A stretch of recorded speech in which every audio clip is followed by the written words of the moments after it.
Then God said, "Let us make man in our image, in our likeness, and let them rule over the fish of the sea and the birds of the air, over the livestock, over all the earth, and over all the creatures that move along the ground." Genesis chapter 1 verse 26. According to Dr. Myles Munroe, your purpose for being is to dominate the earth. God did not create you to go to church. You go to church because you need to relearn how to live again. Church is school, and when you graduate you will be dead. That's the perfect graduation ceremony, death.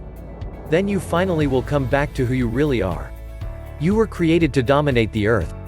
If God created you and commanded you to dominate the earth, God also is aware that you can do it. God says, "Dominate the earth." And you quickly reply, but.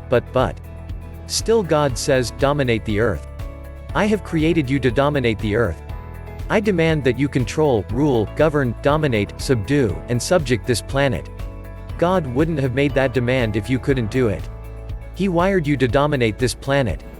You have the potential to dominate the earth because God placed within every human being the ability to dominate the planet. That is a very serious domination. You dare not complain when you are dominated by the earth, instead of the earth being dominated by you, because God has placed within you the capacity to do whatever He asks. Don't you dare tell God that you cannot do it. He did not give you the responsibility without also giving you the ability. He created you with the ability to dominate the earth. Dr. Myles Munroe further explains about our abilities to succeed and achieve purpose on earth. He explains that potential is all you are capable of being or doing or reaching.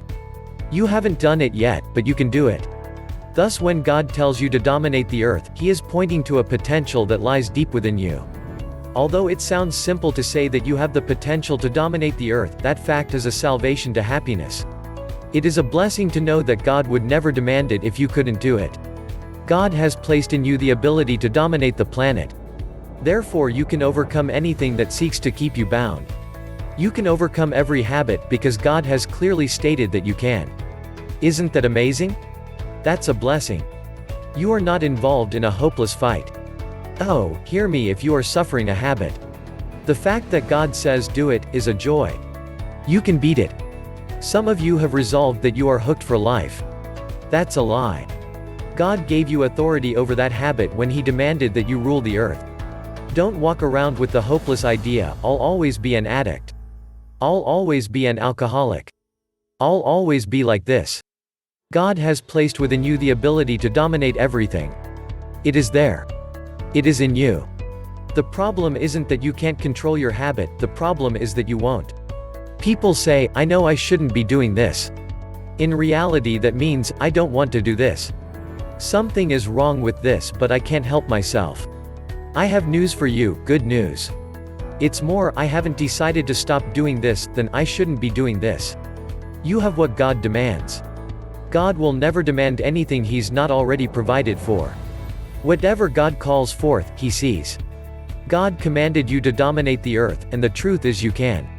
God will never demand anything He's not already provided for.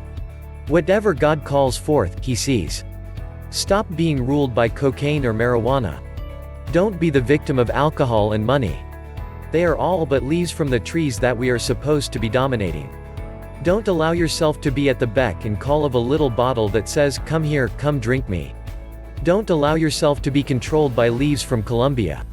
The only way to escape these and other dominating habits is to understand your purpose for being. God did not create you to be dominated by sex or chemicals. He did not create you to be controlled by anything. He created you so you could control the earth. You are so much more than others expect from you. You are so much more than you expect from yourself. God calls us sanctified, that means special. God calls us elite, that means cream of the crop. And what God calls you He sees in you. God's not trying to conjure up things when He affirms who you are. He already sees them in you. God looks under all the junk and says what He sees. He says, "You are pure. You are the righteousness of God in Christ Jesus." He looks beneath our unrighteous behavior and sees righteousness. He sees it and calls it out. He'll keep calling it out until it reaches the surface. God's not trying to make you into something. He's trying to expose the real you He already sees. While you are walking around trying to be good and righteous, God says, "You already are righteous." God's not trying to make you into something. He's trying to expose the real you he already sees. When you wake up tomorrow morning, stretch, look in the mirror and say, "You successful thing you." That's what God sees. No matter what kind of bum day is planned for you, you can decide in the morning that it's going to be a successful one. Why? Because this is the day the Lord has made. If you believe, it is possible the day will be good. It is possible to rejoice every day if you believe God has made it. Go ahead. Stretch.